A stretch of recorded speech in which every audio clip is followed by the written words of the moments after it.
Thanks for listening to Two Girls, One Plant. We're your hosts, Madison and Jillian, and this week we're talking to Adam from KnotDude. Adam! Hi. Hi. Welcome on. That was so fun. Sorry. For some reason, I thought that was recorded, like pre-recorded, and now that it's not, I'm like, ugh, I'm a fanboy. Well, we're fangirls. Yeah, right? Yes. Thank you so much for being here and, taking the time out of your life to come on and talk with us. We've been longtime fans of you, so this is like really cool and like surreal. So thank you so much for being here. Thanks for having me. Yeah. So we always like to do a catch up at the beginning of every episode. So what's new in your life? What's new? Not a whole lot. I feel like I cut my plant buying down, so I have no new plants to take care of. I feel like I'm decluttering, though. I'm finding out which plants bring me joy and keeping those and kind of trying to rehome the others. Yeah. How's that going? It's hard because I'm not a hoarder. I don't like clutter, but I attach sentimental things to plants. Like when I was also a kid, my stuffed animals couldn't face down because they couldn't breathe, that kind of stuff. So I feel like I do that same thing with plants. I'm like, I don't want to get rid of this one because it has some sentimental value, but Yeah. I'm the same way, like with a lot of plants. I'm like, I just want to get rid of all of you. And then I'm like, but like, you brought this memory and like, yeah, it's hard, but it's so rewarding when you're only surrounded by plants that bring you joy and you're not like bogged down with the responsibility of taking care of all these plants. Like, it can be overwhelming too. So totally. It's like growing up in your plant journey. Yeah, for sure. And then you just had a birthday, right? I did, yeah. June 35, right? 35, yeah. A lot of people tell me that I don't look 35, that I look a lot younger, which maybe is a compliment, but it is a compliment. Moisturizer. That's right, girl. Get that SPF life. Get that retinol. Yeah. Yeah, I thought you were like in your 20s, so that's crazy. But yeah, it was a weird birthday, a pandemic birthday, but oh, right. Yeah, I understand. I had my birthday party at Animal Crossing, so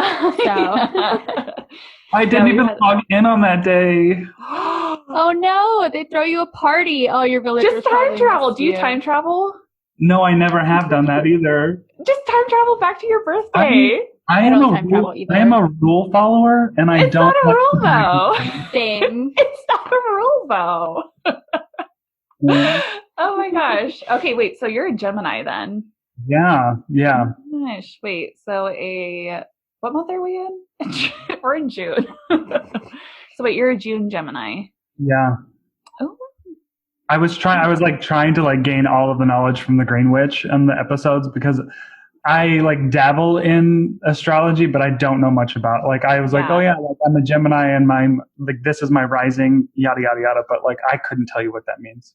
There's so much to it. There really is. Every time we talk to her, we learn something new. It's kind of ridiculous. Yeah, I'll just be driving in the car with her and she'll just drop these knowledge bombs and just be like, oh, by the way, Neptune's and blah, blah. And that's why everything's gone to fucking shit. And I'm just like, oh, wow. Good to know. Crazy.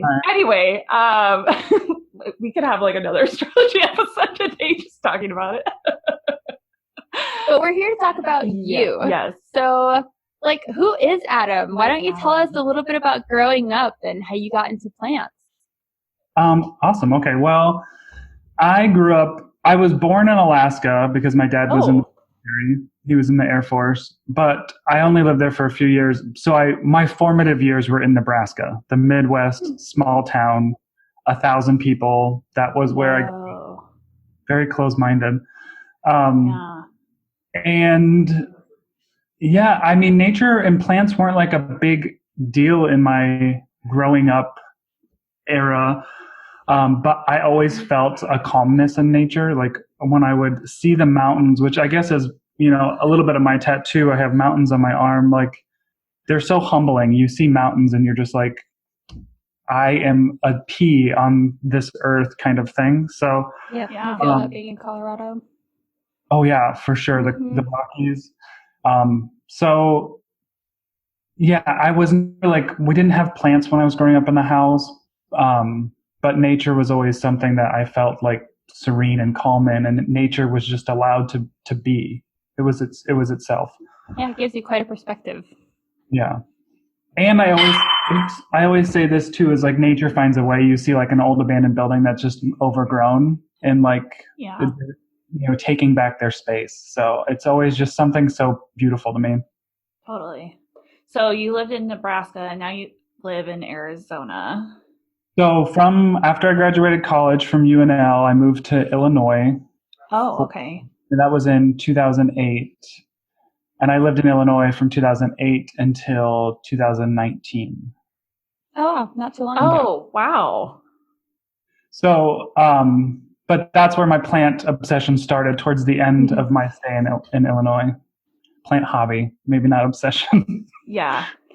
And what sparked it? Yeah, what sparked it?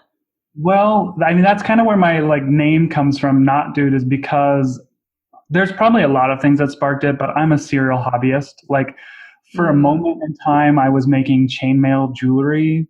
Like I would always look at something and think I can do that. So I bought a plant and a plant hanger from a plant shop in Chicago. And I was just staring at the plant hanger for a very long time. And I'm like, I can make that. Like, why did I spend $30 on that when I can make it? Yeah. So then I started making macrame plant hangers. I like looked it up, figured it out, and then I needed plants to fill them. But then like wrapped up in that was just me coming to terms with my own sexuality and being a gay man. So like the plants were almost something I can focus on that was like outside of me. If that makes any sense. It was like something to nurture. Yeah, totally. And aside from the nurturing aspect, like that's so cool. Like not a lot of people look at something and think, I can build that myself. Like I'm going to figure it out and make it, you know, like that's such a cool way to go through life and like accomplish things and learn new things. Yeah. It's really impressive. I love like learning is one of the things. I mean, I liked school and I was decent at school, but like video editing and my YouTube channel and all of that stuff, like I'm self-taught. Like I've figured it out by watching tutorials on YouTube and all that stuff. Like it's just, I love that. I don't know, that's where I like feel most alive doing that kind of stuff. That's awesome. Yeah. So then through, you know, I guess starting the obsession, right, of plants, like we like it to be a hobby, but really it's like a gateway drug almost. It's an obsession, but a healthy obsession. So during that time you were, you know, looking at your own sexuality and who you are as a gay man. And it's like almost like that nurturing part. Like I feel like when you have like something physical to nurture, it's like in a turn like nurturing yourself and your soul and your heart. So how do you identify? My pronouns are just he, him, and I identify as a gay man. Okay. And are you out to your family? Yeah. Yeah. And what do you want to share your coming out story? Yeah. So it's a little complicated, but not too bad. But I feel like everyone has complicated issues with coming out. I was married to a woman for the majority of the time I was in Illinois.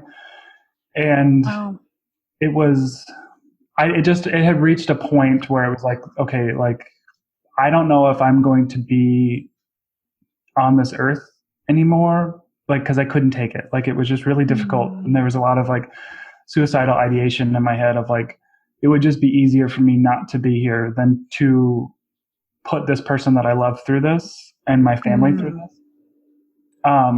But now on the other side of that, it's not true. And things got a lot better, and it was very painful, and it still is, but there's so much left on the other side of that, you know?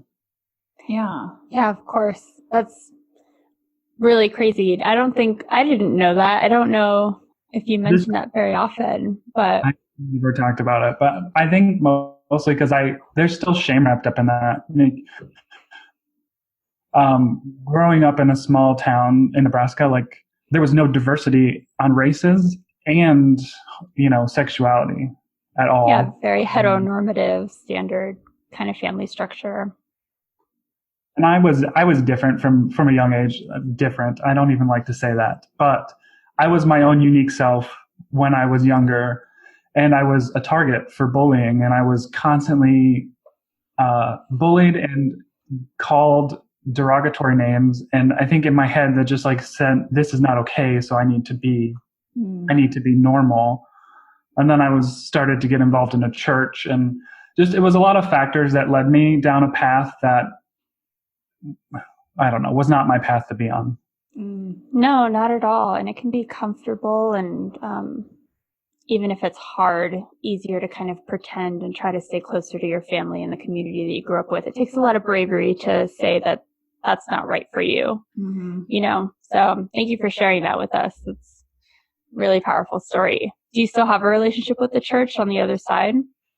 No, I don't. When I guess during that whole process is kind of when I found like Plantstagram and Plant YouTube, and that gave me a community when I felt like I had none, because it was a mixture of me not wanting to be around the people that were in the church and mutual friends of my marriage. It was a mixture of me not wanting to be around them for shame, and then also a mixture of like them, their beliefs and that kind of stuff. I don't know what was going on in people's minds, but I felt lonely. I had a few close friends that I could talk to, and that was a lifesaver. But then also the plant community, like representation matters, and like to me, even in that moment in life, like seeing like I'm not bad, and I'm not anything to be shameful of or any of that. So it was like a huge blessing. Yeah, that's amazing. Yeah, that's like, I feel like so many people to like just have that like moment of just like being alone. Like you just like feel so alone. You're the only one going through it. Nobody understands your pain. Nobody understands your frustrations. And like, but once you like find it, you're like, oh my God. And it's just like, it's just so relatable in that sense. Like, I know, like, we've talked about, like, we had our episode where we talked about coming out, like, and how we identify. And like, I feel like, I don't know, I don't want to speak for Jillian, but like, I feel like my story is very similar to that. And like the last year, just like finding out my identity more and diving more into it. And I feel like plants and the community of people surrounding plants, like, have really helped me, like, come out. I was actually thinking about our mental health episode. I don't remember that, but we talked a lot about depression and feeling isolated and alone. And I went through a lot of that in college. And like the plant community has been such a welcoming, open space. It really does allow for a lot of voices, and you can really find your niche within it. And you have that foundation with somebody else that's built on that nurturing, part of yourself. And I think it really helps create a really open space. So it's helped us both immensely. Like, it's so cool to hear that somebody else was able to find that space and help work through their sexuality and their issues through that as well. Like, everybody can find a space in the plant community. It does not do cheesy. Yeah, plants have been such a huge, like, it's so therapeutic, that I think the term is biophilia or something of that, but like it just like, I don't know, it does a heart good. It does. Definitely it does. Well, thank you for sharing that. How are you celebrating Pride? How are you celebrating being out and being a gay man? Like, how do you go about celebrating that? Like, how do you celebrate in this weird season? Yeah. It's definitely different this year, but it's a good different. I have been watching a lot of documentaries on like the beginnings of the LGBTQ plus movement. Marsha P. Johnson and Sylvia, who started the riots at Stonewall. There's a documentary on Netflix about that, and just even the AIDS crisis and what we went through in that. Like, I feel like everything's so new to me, newish within the last few years, because that's when I came out, that like I have so much to learn. There's so much history of like, in the LGBTQ plus world that I don't know. So that's kind of how I've been celebrating. Yeah, just learning history Yeah, totally. I watched a really great video today, and it was about searching for the last lesbian bars in America and how lesbian bars are no longer really a thing anymore. It's predominantly like dominated by white gay men and in the gay bar scene. And they were explaining why that is. Anyway, I'll send you the link to the video. It's really fascinating why it's happening. And a lot of it does have to do with like misogyny, unfortunately. Yeah, that stinks. I'd want to see it because Kat, our really good friend, like loves going to a lesbian bar downtown because she feels safe going there and she feels like a part of the community. Blush and Blue in downtown Denver. Okay, she needs to hit us up. Kat, you need to hit us up. Yeah. I didn't know there was one here in Denver. They're important though. Heck yeah. Okay, interesting. I didn't even know that. I didn't know a lesbian bar was like. I didn't even know. I thought it was just a gay bar. Hey man, you guys get your bar. Yeah, lesbians get one too. What's up? Yeah. There's only like there's some nights that these gay bars will do like ladies' night and whatever, but yeah, I don't know. It's kind of like very much steeping in misogynistic ideas. So there, but that's what's so interesting, like, you know, diving into the history of like LGBT people, there is like a lot of like really great things that were done by people in the community, but it's also like important to recognize there is also a lot of like fucked up shit that's happened within the community itself. And like, it's so important to celebrate the great things, but it's also important to like recognize like the shit that like people have like gone through within it. It's nuts. It's nuts. Yeah. I mean, that's even learning about, like, I didn't until recently understand how the trans men and women were just like pushed away. Like they were like, oh wait, yeah.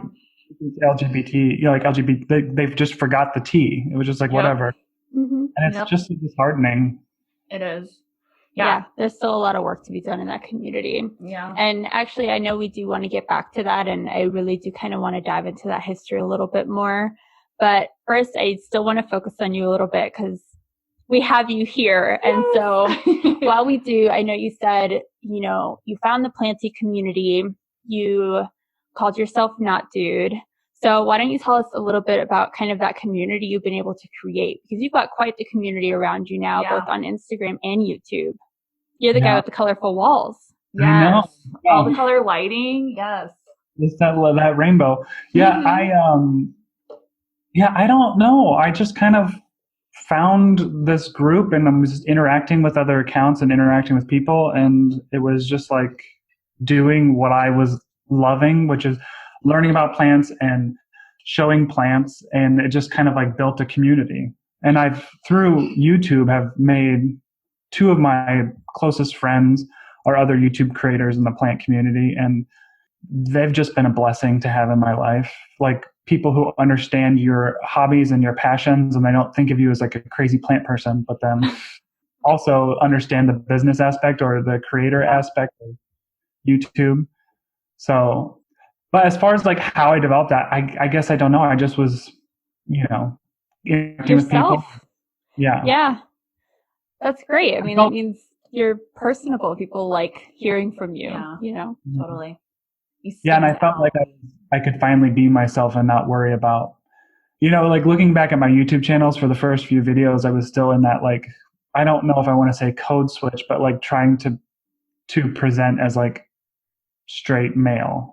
Mm-hmm. And it's just, I didn't take those down, but it's just like kind of cringy to me to watch, because it was just like my whole life I've been trying to like keep my, like if I have any speaking voice, you know, I was just trying to be a different person. So I think, to fit. So I think that letting that go and just being myself, and it was just like finding a community and building it is just like, it's been amazing.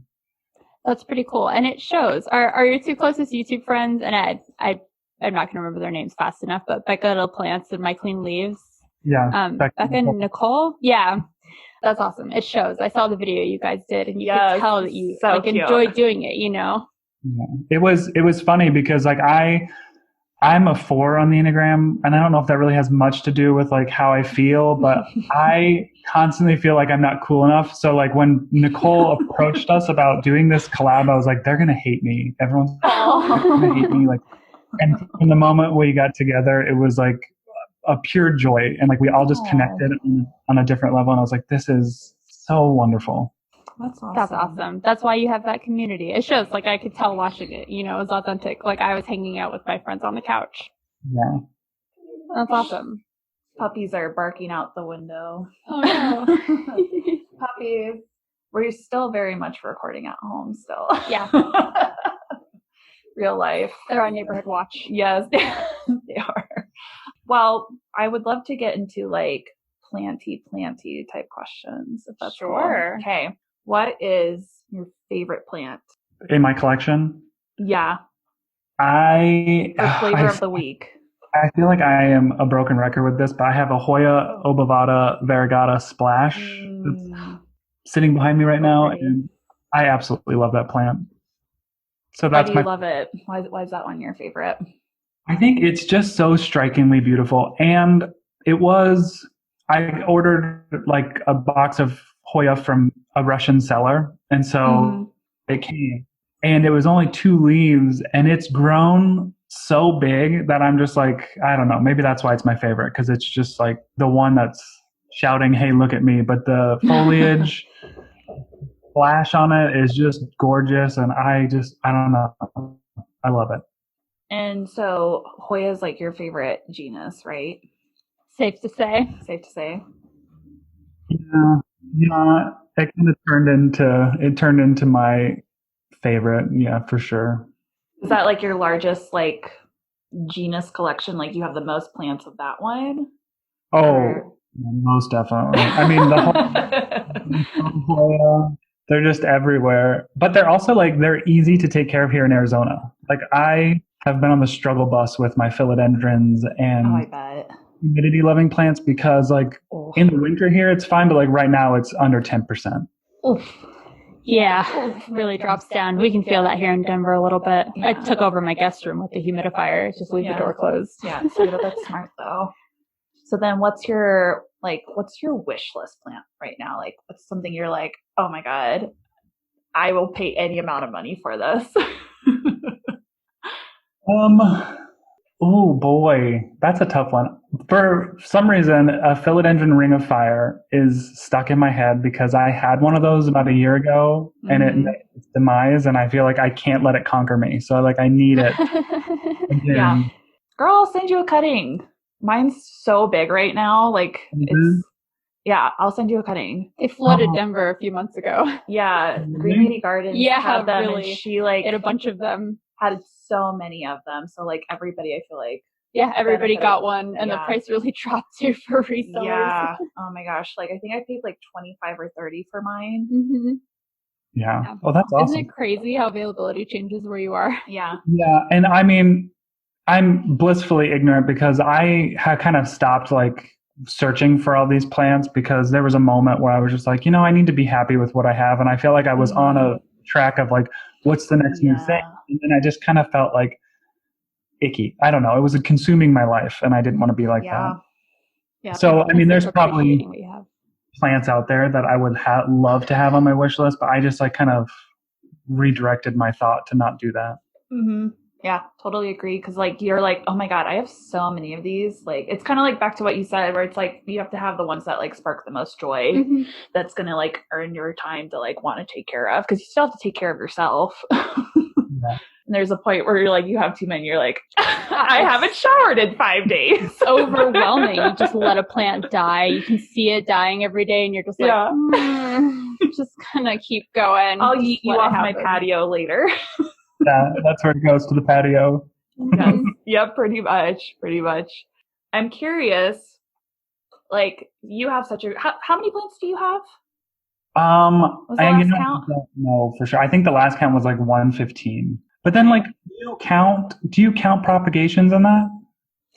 I think everybody counts it differently. Okay. Yeah, I think I count them if it's like a plant that I don't have. Like if someone gave me a cutting and I have it like propping, then I'll like count it. There's a while where I had golden pothos cuttings in like every other prop cutting, you know, because they help root, and I just counted it as like one pothos. Yeah. Like I don't know. Yeah. You can really cheat and inflate that number if you need to. Yeah, you really can. Yep. Or count everything Like a huge pot of stuff as one plant. You try to make the number sound better for your partner. Depends on which angle you need. Yeah, I just tell people it's a lot. That's a number in the plant community. A lot. So then of your collection, then what would you say is like your best like bargain that you've like have found a plant and you're like, how is this only like this much money? Well, probably I would say either my White Wizard or my Thai Constellation, because I ordered those both from Thailand like before. I don't know if it was before the big craze or if it was just because I didn't know about the plant craze, but I think that the Thai Constellation was like $35. Wow. What? So White Wizard. And they didn't come in perfect condition, but they're doing superb now. So, I mean, it was a struggle for a bit, but everyone always asked where I got them. And I was like, it was over a year ago and they were $30 and they were just like, what? Yeah. That's amazing. Yeah. Whoa. Okay. So then what is your most expensively rare plant? And rare again is so subjective, but okay, well, let me ask you that. What's like your definition of like rarity? Because that word gets thrown around a lot, you know? Yeah, I don't love using rare. So, but like, I guess my definition, when I say rare, I just mean like it's difficult for me to find in the area that I currently am in. Yeah, totally. I like that. So then what is your most difficult to find in your community plant that you own? Probably, I would say my Philodendron squamiferum. Ooh. Those are fun. But also this Hoya obovata splash, my favorite one. That one, I don't know if I've really ever seen anywhere but online, like from far, far away. Yeah. I haven't for sure. I think Nick's had them for a minute. They had like splashes? Yeah, they had splashes for like a little bit and they only got like 4 in and they were like 6-inch pots for like $40, I think. Yeah. Like that. That's pretty cool. They didn't get a lot of them. Yeah. Do you want to drop price? How much, like, what's your most expensive one? You're like, oof, big oof. What's your big oof energy plant? Well, I feel like my most expensive one currently was that Hoya. I think it was $85. Oh, really? Okay. Yeah. That's not bad. That's not too crazy. Yeah. That's not bad. Yeah, it's not very relative. I mean, I've only ever spent $30 on any plant except for my pink princess. And then I was like, okay. I've been watching this online for like over a year, so we're just going to do it. Yeah. Every once in a while. See, like, you guys are so much better than me. Like, I've spent like almost to $200 on a single plant, and I hate myself. But you love that plant, right? I love that plant, hate myself. Yeah, I do that with equipment, like video or filming stuff. Like I will just, and plant. Yeah. So locally, so again, you're in Arizona. So what's your favorite place to go shop at? In some local people. In Scottsdale, there's this nursery called Berridge Nurseries, and that is a really fun nursery to go to. But it's really difficult here to find like tropicals because of the environment. Yeah, they do have some sporadically there, but that's my favorite place to go. There's a lot of nice plant shops here in town. There's the Plant Stand of Arizona, which is huge. And they have a good selection, and Whitfill Nursery also has a really good selection. Mm-hmm. And Summer Winds, which I just bought a Hoya Australis Lisa, like a 6-inch pot for $16.99. Wow, nice. Yeah. What? That's amazing. But I'm planning on going down there like later in the year's the hope. I had to postpone it because Rona. But trying to go to like the Grand Canyon and then do like a little run through like Arizona, New Mexico is like the goal. Yeah. You're taking notes, right? Yeah, taking notes on where to make stops. I will tell you all of the ones that I know. Cool. They're really, it's a beautiful state too. Like that trip is going to be amazing. The Grand Canyon I just first saw for the first time like this year, and I was baffled. Yeah. That's so awesome. Yeah, I wanted to go for spring really bad, but I was like, I mean, so Yeah. And the fauna out in Arizona is mostly like cacti and succulents, right? Do you have any interest in those? Yeah, I have started to, because like in Illinois, it was really hard to have succulents or cacti. But, Becca, who lives down in Tucson, which is not too far from, she was really encouraging me to put my plants on the patio because I was afraid to, because the temperature here is like nothing I've never experienced in my life. So I thought even if they weren't in the sun, they would all shrivel up and die. But thankfully, my cacti and epiphyllum and all of that, they're just like thriving outdoors. And that's awesome. That's cool. So you're like getting more and more into like the succulent, like and cacti part of like. Yeah, I feel like I don't know much about it, and like.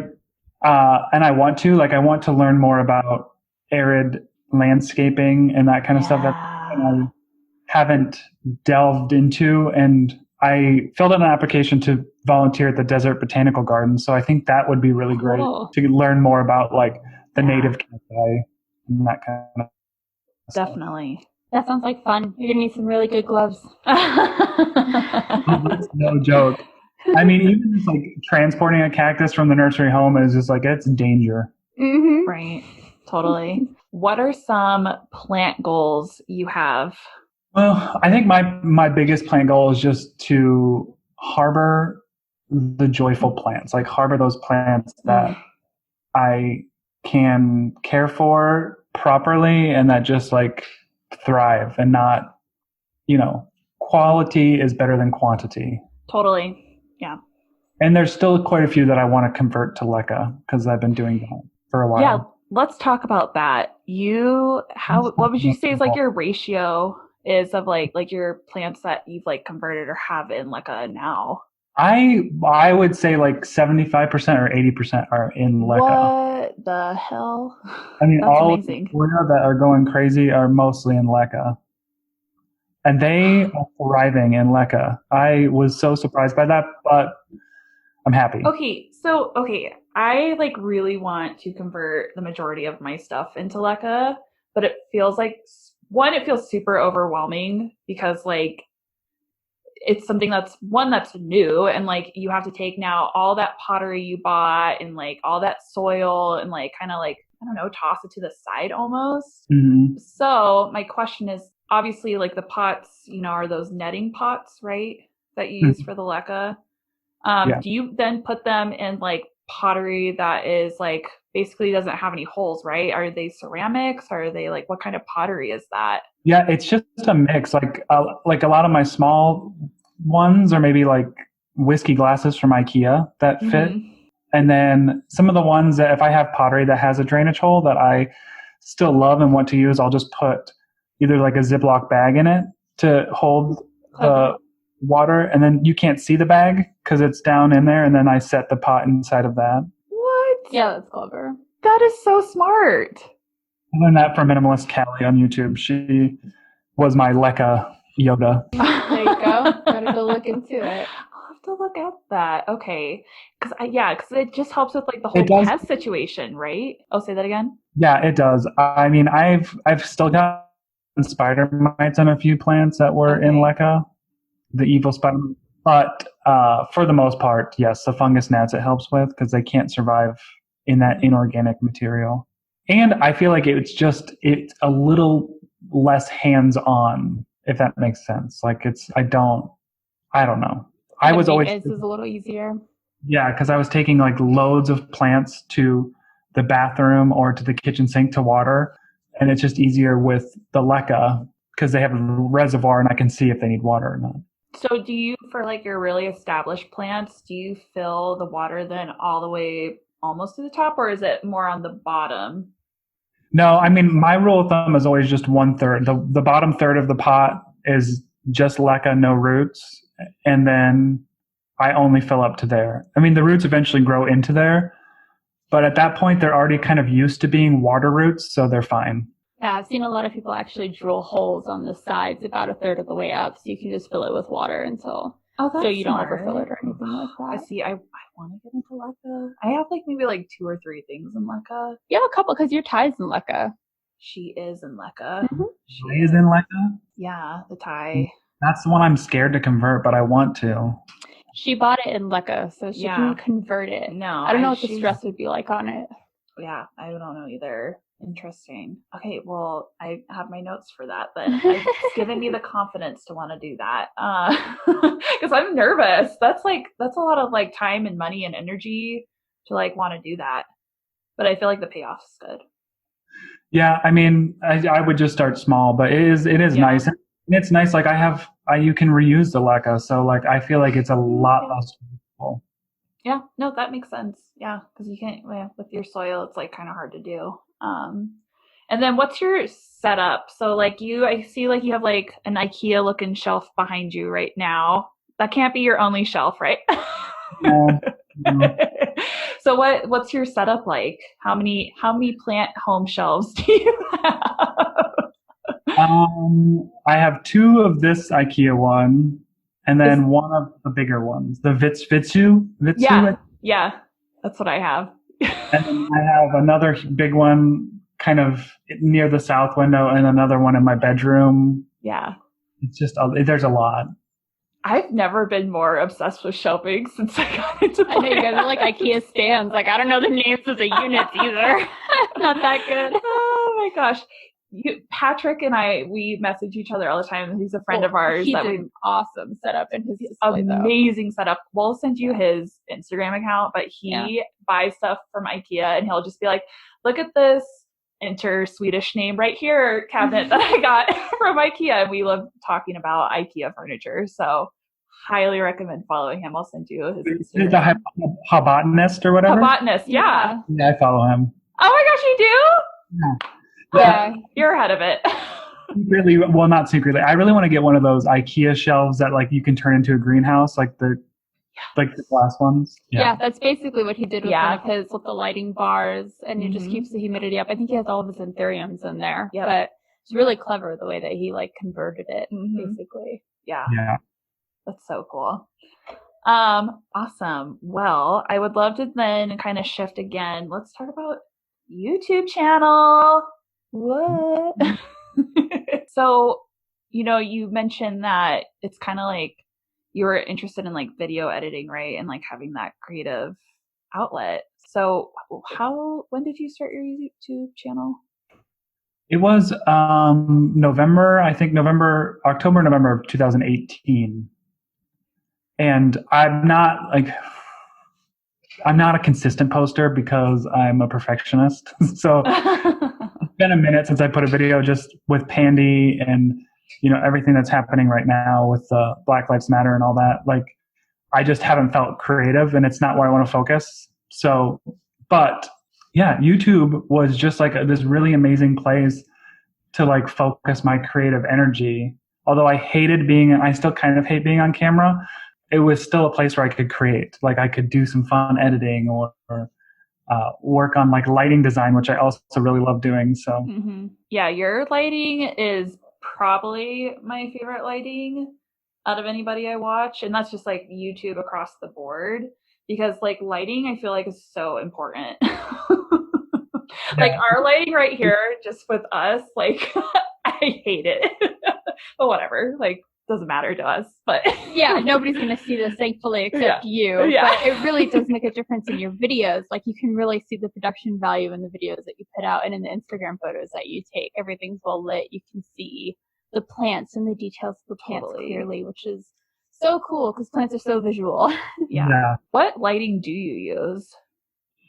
You know what? I'm a budget babe, so I found some dupes for some like really fancy lights. But the ones I use mainly for my key lights are a Godox is what it's called, a Godox SL60. Okay. But I mean, I thought about doing a video where I was like, here's how I set up because like it's not expensive. I mean, those lights I think were like $130, but it's what I wanted to invest in because I could only film at night, so I needed to. Yeah, you need to do that. Yeah. I love those videos of people that show like their setups of filming or just like editing tips. Like I so love those cool. videos. You can really appreciate how much work goes into it. Like Homestead Brooklyn showed how she did, Summer Rage showed how she did 365 days of plants.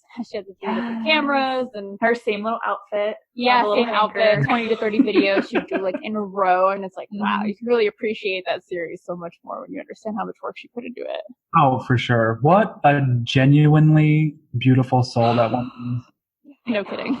I like cried watching her videos last night because it was like she was talking about Kippy. So I was like, I needed a good cry, y'all. Like I need to like really let some shit out last night. And I just watched her videos with Kippy and I just cried. Help me. For me, it's Finding Neverland. But you know what? If it's Kippy and Summer Rain Oaks, like, I won't shit. I love Finding Neverland. I haven't watched that in forever, though. That was such a good movie. Anyway, emotional tangent about myself. Everybody needs a cathartic cry. Yes, I know. So what, did you go into like making your YouTube channel with like wanting to like it be about plants or centered about plants, or did you kind of like, oh, I'll talk about it every once in a while? You know, my first video, I kind of talked about like, I don't know what I'm going to do with it, but like at that moment in life, I knew that like I could make a video about plants. Like I could make an informational, entertaining video about plants. So that's what I wanted to do. But I want it to be about all aspects of life because I have different, I have different hobbies and there's more to me than just plants, but it's always going to be the focus of my channel. Yeah. I really do enjoy vlogging, which, haven't done that in a long time, but like I want to do travel vlogs and that kind of stuff. But it was like finding a niche, which was the plants and then having a community who, cared about plants, but also cared about you as a human. Yeah, totally.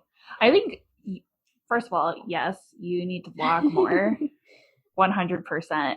I like those videos. Well, they show how multifaceted people are. Yeah, like, you don't totally. Just do plants. Instead of just like one dimension, like top surface, like there's so much more to people. And like, I think when you like capture that audience, like they'll stay. And if people are like, I thought this was supposed to be a plant channel, it's like, then bitch, move on. Like, yeah. Oh, and they do say that, but yeah.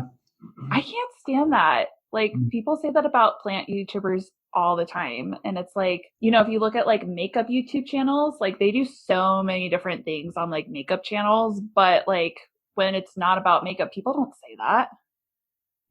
Like I thought this was supposed to be a makeup, like it's not like that over there. So it's very interesting that in our community, it's like very like, it's supposed to be plants. But again, I think you capture the right audience and they like just stay with you for you, really. Vlog more is my point. Please.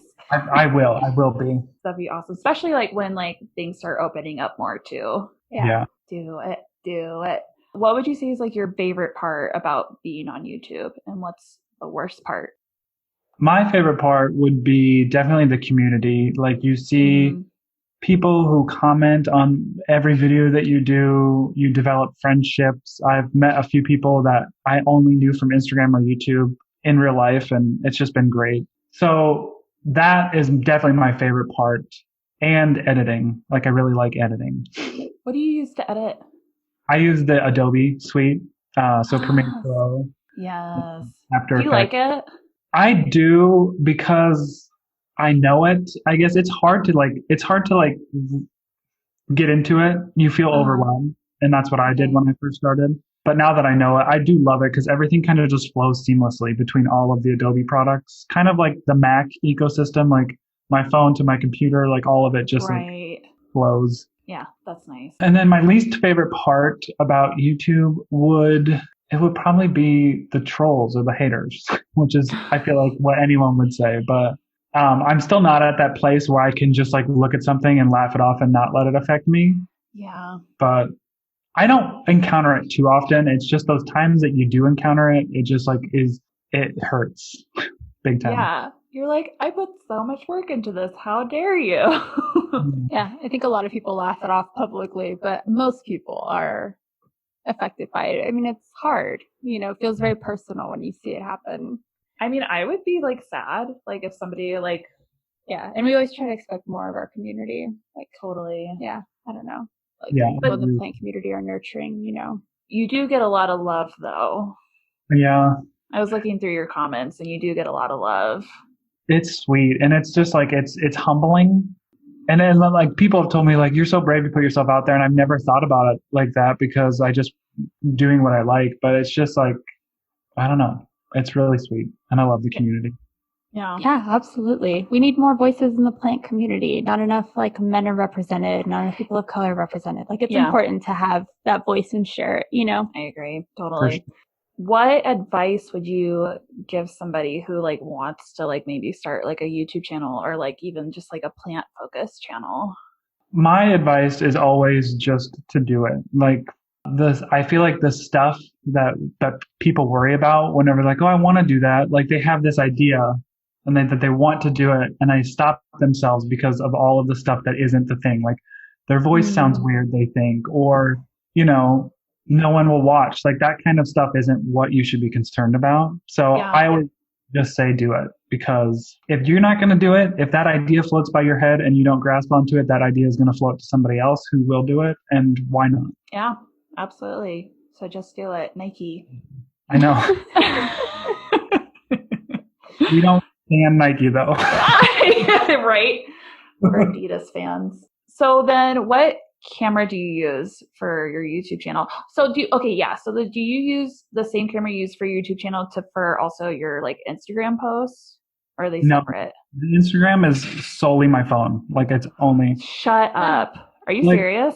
I am probably the worst at social media. I always say I'm the worst because I literally will like grab a plant that day and I'll set up my lights and I'll just take a photo of it and then edit it a little bit in Lightroom and then post it. Like I don't have this whole schedule. Like it's literally whenever I post a picture of something I grab that day.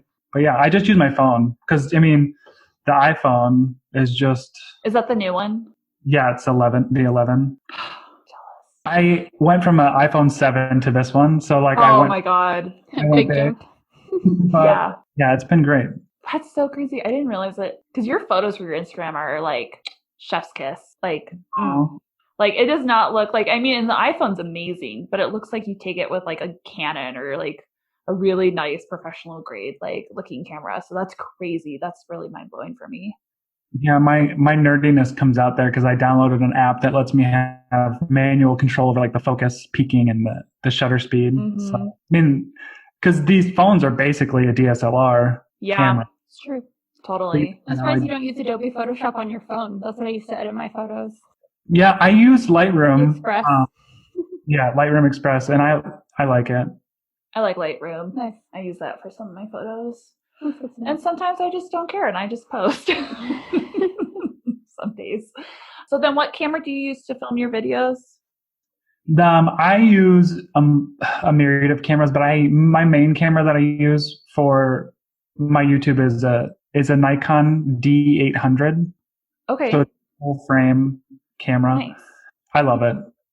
Yeah. It's especially like a camera that like, it's always like, so I remember like having a Nikon when I was like younger, and we like switched over to Canon as a family, and I like hated it because I was so used to like the functions and everything and like figuring out, like learning a whole new camera sucks. Yeah, that's funny. I think we have a Canon Rebel. But my mom, I think, has like a Canon D, might be the 500. Yeah. I don't know. Yeah, I think that's what my mom has. But I know those are like pretty phenomenal to use. Huh? Your mom has a Rebel and we have an ADD. Oh, I lied. My mom has the Rebel. We have the ADD. Got it. Don't even know. It just point and shoot. I use the ADD too. I have a Canon ADD and I love that one.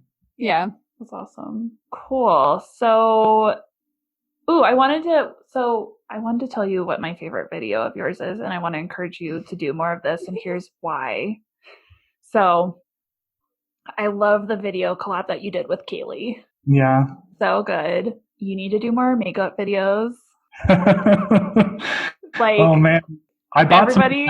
I'm practicing. What did you buy? I bought some more palettes, so I'm practicing. Which ones? The Jeffree Star Bloodlust palette. Oh yes. That's really the only other one that I've bought. Okay. Madison's gonna drag you into the beauty community. Be very careful. Yeah, I was a manager at Sephora for 3 years. So she loves makeup and skincare, hair, body, face. I'm starting to get into the skincare because that's what I say is like men just don't get it because women have to stare at their faces so close that I now recognize like every little thing that I never recognized until I started putting makeup. And I think that, and painting my nails. So I think that all the men out there need to paint their nails at least for like a couple months just to understand what women go through and why they complain about to someone taking too long painting their nails, and also put on some makeup every once in a while so you can point out all your own. Yes, God, yes. Abso-fucking-lutely. Have you been following Shane Dawson's journey then? He got really into makeup too. Yeah, of course. I was during the whole beauty gate with James Charles. Like I was watching all those videos. Yeah. But I had never and still to this day, I'm like, I don't think I would ever leave the house with makeup on. I mean, probably would. I have no qualms about it because, I paint my nails and it's just like a way to show like, I'm not going to conform to gender norms. Looks good. Yeah. But it's just really fun to me. Like it's something I really enjoyed making that video, but I was really scared to put it out because I thought people were just going to, and sure enough, there was quite a few people that left, but then there were so many people who were like, this is the best thing ever, which was so sweet and encouraging. Yeah. Do it. Please. My friend Dew told me that I need to try to paint like a begonia maculata whitey eye. That's fun. You should do like a makeup series like that where you try and do like the little plants on your face. Like, those like makeup girls like do the lip art or like the eye art. You should do like plant art on your face. Whitey eye. That's so cute. I love that. That's everything. I would watch that. Yeah, I think that that's would promote it. That's been the idea that I've had is like if I do more makeup videos, it's definitely because my first one was a white wizard, but then like I can do that with other plants. I think that would be fun. I think just something like there's so many unboxings and plant tours and stuff, and it's just kind of something fun that you don't really have to think about. Yeah, do that. That's right. And it still requires so much creativity and attention to detail. Like it seems like it connects all the dots for you, and brings all your passions together. Yeah. Yeah. Except these damn hooded eyes. Like that's just what. Girl, no, you got the real estate. You got the real estate. I feel like I need to go get my eyebrows done because I've never had that happen either. Get them threaded. Really good, though. Get them threaded. Yeah. Then I'll have some real estate I can paint. Yes, get them threaded. Get more real estate. Get the tape on the sides too. Have you seen that trick where like people put the tape on the sides and it like lifts their face? You can't see Madison holding her eyes back, but for all the listeners, just picture her sitting here like giving myself a mini facelift. Snatched for the gods. Yes. Oh my gosh. Yeah, I would love for you to do like content like that. That would be so neat. And if you need any palettes, your girl has like well over like 60 to 80 palettes that I'm trying to get rid of. So like I have all the ABH palettes. Like, please take them. I don't want them. I'm trying to declutter and be more natural. Yeah, that's a real thing. Focusing on like just trying to like have a decent skincare program. I'm like, well, I don't even have the space to store all this stuff. Like, what do you use? Do you mind me asking? Well, I love. Now we're like talking skincare beauty. I love it. Julian's like, please get me out. I know. Can you tell? I'm like, where are the plants? I like the whitey eye joke. Let's go back to that. There's plants in skincare. I just use a toner and a moisturizer, the Tatcha water cream. Yes. But what toner do you use? This rose one. Fresh? I think so, yeah. Or is it Mario Badescu? No, I have that too, though. Okay. I have some. Okay, throw your Mario one in the trash. I haven't used it in a long time because someone said that don't use it. This is basically just spraying alcohol on your face. Ooh. They're being investigated for the 3rd time for having steroids. in their products. And it's like an astringent, and it causes acne, and it causes broken capillaries in your skin, and that's develops later into rosacea. Fun fact. Don't use it. Hey, it's trash. You said rose, which is a plant. Rose. Yeah. There we go. True. Yes. I have rose plants and aloe vera. I just don't know what to do with it after the plant. Yeah. So wait, do you use a cleanser? You don't use a cleanser? Oh yeah, I use Cetaphil, which I've just used my whole life. Yeah. Cetaphil's okay. I'll send you a care package. I'll send you a care package and something else. I forgot what I was going to send you, but I'll send you a care package. I have so much stuff from Sephora that I'm just like giving to people. It's overwhelming. It's overwhelming, but like it doesn't need to be something, but it's overwhelming. There's a guy on YouTube. Oh my gosh, I'm forgetting his name. Hiram. Have you watched his? Yeah. Yes. Okay. He has a great skincare channel, and he's super funny. Ooh. Send it to me. I'll send it to you. Here's the deal with that. What's the deal? I watched him and he was like, oh my gosh, I love Drunk Elephant. And then like 2 months later, he's like, I hate Drunk Elephant. And I'm like, what do I do? Like, I don't know. Yeah. But yeah. Whatever. I love Drunk Elephant. Like, they're amazing. I've used the mask, that baby facial mask. Have you heard of that or seen that? Only because of that channel, yeah. Oh God, it's expensive. It's like $85, but girl, it like clears you up like none other. It's very intense though. It has like glycolic, lactic, salicylic. I don't remember. All the acids. All the acids. That's why they're so popular, because they like first revolutionized acids in a big way. Anyway, I feel my Sephora manager coming out. Jillian's like so over me. I got nothing. I see, and I like talking like skincare too, like with people. I'm a skincare junkie.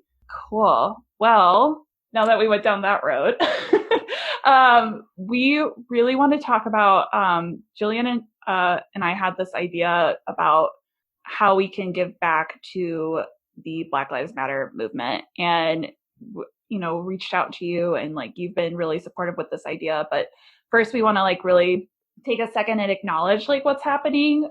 Today, what's today? We're recording this on a Tuesday. People are still protesting. There's still like a lot that's not being brought to light, especially like looking at Breonna Taylor. Like, she still has not seen any type of justice with her case, and which is really unfortunate and really sad. Or Elijah McClain. Literally, that's like 30 minutes from here where that happened. Mm-hmm. So it's just, we want to just take a second and recognize, obviously, the movement. And as you mentioned earlier too, Adam, talking about like Pride and Pride Month, like a lot of what we have today surrounding Pride would not have happened without, Black and brown trans brothers and sisters. And we're really appreciative towards those people. So I love that you mentioned that recognizing that, because I think a lot of time, gay, white, cisgendered men don't pay homage to that. And I think that's part of our white privilege, is we just, say, oh, I'm going to have an absolute vodka and party without even recognizing why you're here in the first place. Or like, when marriage equality became legal in 2016, like, who really were the ones who really paved the way for us being in the LGBT community? So yeah, I mean, you had mentioned the history of the Pride Month earlier and the Stonewall riots and things like that, and I know there's a big argument kind of going around that riots don't accomplish anything or protests don't accomplish anything, and they derail the issue. And I think the LGBT community is a perfect example of how wrong that is, and how much we've accomplished through making our voices heard, from the AIDS pandemic to the Stonewall riots. And even if there's still a lot of work to be done within the community, there's still a lot of racism in there. I think working on uplifting that community this Pride Month is a great way to help counteract that a little bit and grow and learn from that history.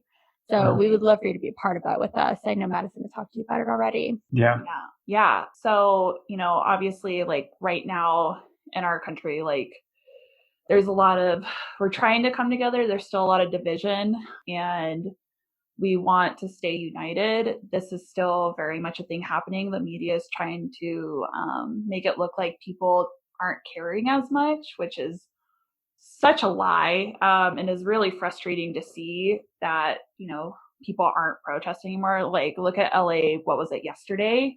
Like 10,000 people showed up to protest. Like, that's insane on a Monday. Like, it's not slowing down anytime soon. And I really want to use all of our platforms, like our podcast platform, your YouTube platform, to invite people in our plant community to help those Black Lives Matter organizations. So we decided to call it Plants Creating Change. And it's where we really want to take a plant and either auction or raffle it off. And we're going to do this on our Instagram. That's where you can go do it, and really just take a plant, auction it off, and then 100% of the proceeds are going to go to an organization for each plant. So I'm going to have a plant, Adam's going to have a plant, Jillian's going to have a plant, and I think just going to different organizations. And a couple different organizations that we have discussed was NAACP, ACLU, Queen